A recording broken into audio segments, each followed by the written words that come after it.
नमस्कार। पुराने समय की बात है।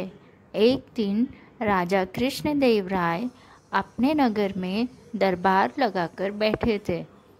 उसी समय उनके दरबार में एक महिला एक बक्सा लेकर आई। उस बक्से में एक मखमली सुंदर साड़ी थी। महिला बक्से में से साड़ी निकालकर दरबार में उपस्थित सभी दरबारियों को और राजा को साड़ी दिखाने लगी। साड़ी इतनी सुंदर थी कि जो भी उसे देखता वह हैरान रह जाता।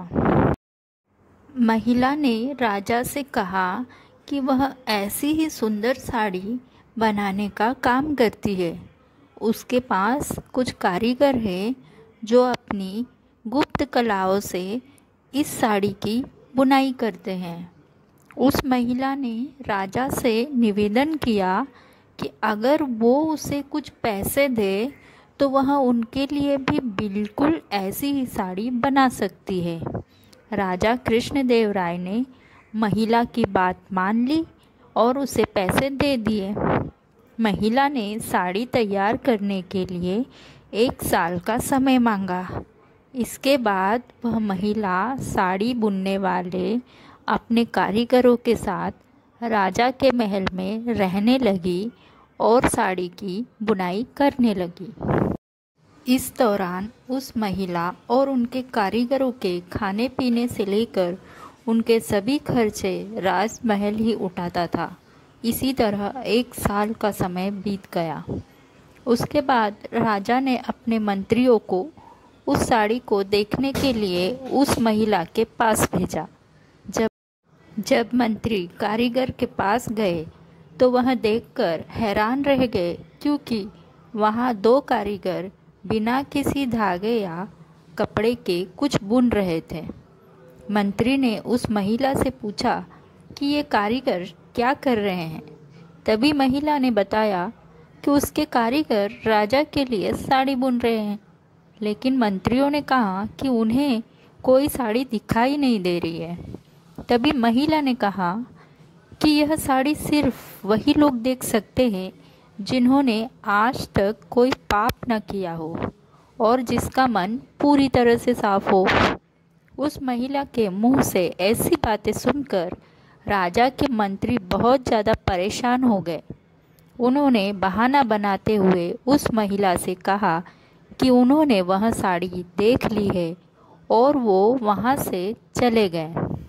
राजा के पास वापस आकर मंत्रियों ने कहा कि महाराज, हमने वह साड़ी देख ली है और वह बहुत ही सुंदर है। अपने मंत्री की बात सुनकर राजा काफ़ी खुश हुए। अगले दिन उन्होंने उस महिला को वह साड़ी लेकर दरबार में हाजिर होने का आदेश दे दिया। वह महिला एक बक्सा लिए हुए अपने कारीगरों के साथ अगले दिन दरबार में आ गई। उसने दरबार में बक्सा खोला और सबको साड़ी दिखाने लगी। लेकिन ये क्या, दरबार में बैठे सभी लोग बहुत हैरान हुए, क्योंकि राजा के साथ किसी भी दरबारी को साड़ी नहीं दिखाई दे रही थी। ये सब देखकर तेनालीराम ने राजा के कान में कहा कि ये महिला झूठ बोल रही है, वह हम सभी को बेवकूफ़ बना रही है। इसके बाद तेनालीराम ने उस महिला से कहा कि उन्हें या दरबार में बैठे किसी भी दरबारी को यह साड़ी दिखाई नहीं दे रही है। तेनालीराम की यह बात सुनकर महिला ने कहा कि यह साड़ी सिर्फ उसी को दिखाई देगी जिसने आज तक कोई पाप न किया हो और जिसका मन साफ हो। महिला की इस बात को सुनकर तेनालीराम के मन में एक योजना आई। उन्होंने उस महिला से कहा, राजा चाहते हैं कि आप खुद उस साड़ी को पहनकर दरबार में आओ और सभी को वह साड़ी दिखाओ। तेनालीराम की यह बात सुनकर वह महिला राजा के सामने माफ़ी मांगने लगी। उसने राजा को सब कुछ सच सच बता दिया। महिला ने कहा कि उसने कोई साड़ी नहीं बनाई है, वह सभी को बेवकूफ़ बना रही थी। उस महिला की बात सुनकर राजा को बहुत गुस्सा आया। उन्होंने उसे जेल में डालने की सज़ा सुनाई। लेकिन जब उस महिला ने बहुत विनती की तो राजा ने उसे छोड़ दिया और माफ़ करके उसे जाने दिया। साथ ही राजा ने तेनालीराम की चतुराई की तारीफ भी की। मोरल ऑफ द स्टोरी, आप चाहे कितनी भी कोशिश क्यों न कर ले, लेकिन झूठ ज़्यादा दिनों तक छिपाया नहीं जा सकता है।